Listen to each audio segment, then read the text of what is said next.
Sinabi ni Senador Francis Escudero na dapat mas maayos na tax collection ang pagtuunan ng pansin ng gobyerno kaysa magpataw ng mga bagong buwis. Pinuna rin niya ang pagiging sarado ng isang kalihim sa paniningil ng dagdag na buwis sa luxury goods and services. At kaugnay niyan, makakapanayan po natin sa Senador Cheese Escudero. Magandang umaga po sa inyo, Senator. Si Maris po ito. Maris, magandang umaga sa iyo. Sa lahat natin taga-subaybay, magandang umaga po. Good morning.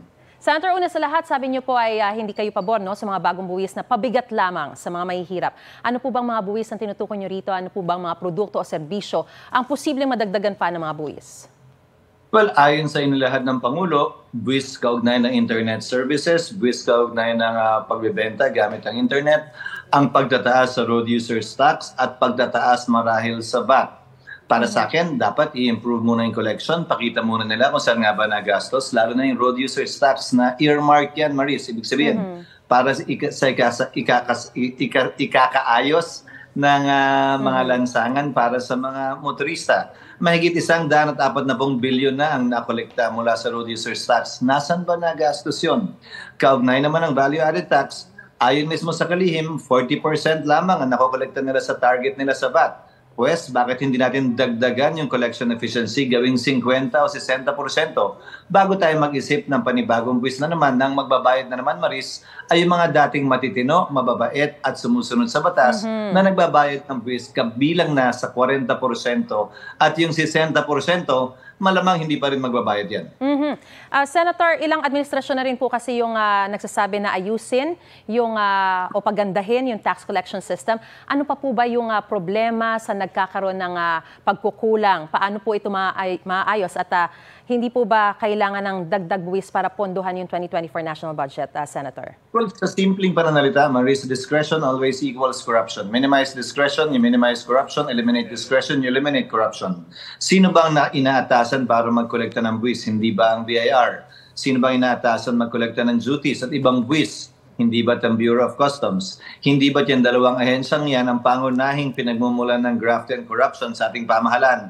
Dekada na ang lumilipas. So marahil yun dapat natutukan muna bago tayo mag-isip na naman ng panibagong buwis. Ang pinakamadaling gawin, Maris, magpataw ng panibagong buwis. Ang pinakamahirap gawin, kolektahin ng tama yung umiiral na buwis sa ngayon upang sa gayon, pantay na balikati ng mga dapat nagbabayad ng buwis, yung buwis na sinisingil ng gobyerno sa ngayon at sa ilalim ng umiiral na batas. Paano pa kaya po magagawa yan considering na ilang beses na rin naman pinalitan yung leadership ng mga naturang ahensya na binanggit po ninyo? Pero ganito pa rin. It's in the system, ika nga, Senator. Wala siguro sa liderato, nasa sistema. Tama ka, Maris. Para sa akin, gaya ng sabi ko, i-identify ang areas of discretion, tanggalin o bawasan yon. May nagpanukala nga dati, halimbawa sa Bureau of Customs, Maris, palitan natin yung mga lamesa nila, wala nang drawer dapat. Palitan natin yung mga uniforme nila, wala na dapat mga bulsa. Simpleng pamamaraan na nagbibigay ng panibagong hudyat na bago na ang sistema at panibago na ang umiiral na liderato sa mga ahensyang yan. Kung maalala mo, Maris, nung pumasok ang EDSA Revolution, pinalitan ang kulay ng uniforme ng pulis na mula brown ginawang asul. Yung simple pagbabagong yun. Nagbigay din ng panibagong kaisipan, pag-iisip at pagtingin sa kapulisan matapos ang ilang taon ng martial law, nung brown pa ang kulay ng uniforme nila. So mula sa simpleng lamesa o uniforme, patungo sa pag-identify ng areas of discretion, marahil mamiminimize natin ang corruption at pang-abuso sa pwesto, at marahil tataas ang tax take ng pamahalaan at hindi na kakailanganin pa na magpataw ng panibagong buwis na gaya ng sabi ko, yung matitino, mababait at dati pa rin nagbabayad ng buwis, ang papasan at babalikat pa rin ito, yung hindi nagbabayad. Patuloy pa rin namang hindi magbabayad at lalamangan yung mga matitino at mababait na nagbabayad. Senator, pinunan nyo rin po yung pagiging sarado ni Finance Secretary Benjamin Diokno sa mungkahing taasan, yung buwis sa luxury goods and services. Ilalaban nyo po ba itong panukalang buwis na yan sa budget hearing sa Senado, Senator? Hindi, Maris. Gaya ng sabi ko, collection efficiency yan dapat tutukan at hindi bagong buwis. Kinagulat ko lamang kung bakit agad-agad ito isinangtabi. At ang ginamit na ehemplo ay mga diamante na madali raw itago. Napakahirap daw kolektahan nun. Pero hindi lamang naman diamante ang luxury good. May yate rin, may eroplano rin, may helicopter din. Yun siguro ay mahirap itago. Pangalawa, ang nakalagay sa ating saligang batas, ang taxation sa bansa ay dapat uniform, equitable at progressive na nakabase sa taxpayers' ability to pay. Walang sinabi doon na kapag ka mahirap ng kolektahin, wag na nating ipataw. Kaya na lamang ng VAT. Kung 40% lamang ang collection efficiency ng VAT at 60% ang nawawala, ibig sabihin mahirap kolektahin, bakit hanggang ngayon may VAT pa rin at ayaw pa nilang bitiwan ang VAT? Hindi dapat nakabase sa hirap ng pagkolekta ang pagpataw ng buwis, lalong-lalo na kung mas malaki ang babayaran ng mas may kaya at mas maliit ang babayaran ng mas walang kaya. Ang VAT, Maris, pantay na pinapatawa niya ng buwis ang mayaman at mahirap. Hindi siya progressive na may tuturing sang-ayon sa ating saligang batas. Senator, sa Kamara naman po, napuna yung mga ahensyang humihingi na mas mataas na confidential and intelligence funds para sa 2024.